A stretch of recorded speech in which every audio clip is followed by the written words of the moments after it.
tous. Le drame avait ému la France entière en juillet 2020 à Bayonne. Alors qu'on sortait du confinement, Philippe Monguillot, chauffeur de bus de 59 ans, s'est battu pour que 2 jeunes passagers portent leur masque.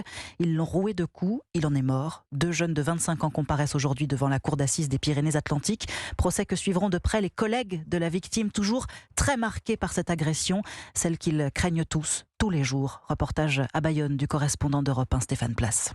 Il était surnommé le tigre, on a une énorme peluche de tigre dans nos vestiaires qui nous font penser à lui tous les jours. 3 ans après le drame, comme ses collègues, Laurent, chauffeur de bus à Bayonne, reste traumatisé par la mort de Philippe Monguillot. Et pour lui, il faut renforcer encore les moyens dédiés à la sécurité. Aujourd'hui, on a un territoire qui évolue, de plus en plus de monde qui prend les transports et une équipe, lorsqu'un incident se passe à 10 km d'un point, l'équipe ne peut pas intervenir comme il faut. Il nous faudrait que ça soit plus répandu, les équipes de sécurité. D'autant que les tensions, les incivilités sont fréquentes, insiste Jérôme. Depuis le drame de 2020, ce quadragénaire au volant de son bus fait beaucoup plus attention. Quelqu'un à qui je vends un titre ne valide pas. Je ne vais pas lui courir après pour lui dire de valider son titre aujourd'hui, parce qu'on voit qu'il ne faut pas grand-chose pour que ça démarre en fait. Mais il y a des choses que j'aurais faites, que j'aurais dites il y a quelques années. Je m'y prends à 2 fois avant de le faire maintenant. C'est de l'incivilité. Et si on répond, ça devient de l'agressivité. Jérôme, Laurent et leurs collègues chauffeurs de bus de la Côte Basque se relaieront chaque jour pour assister au procès qui s'ouvre à Pau ce matin.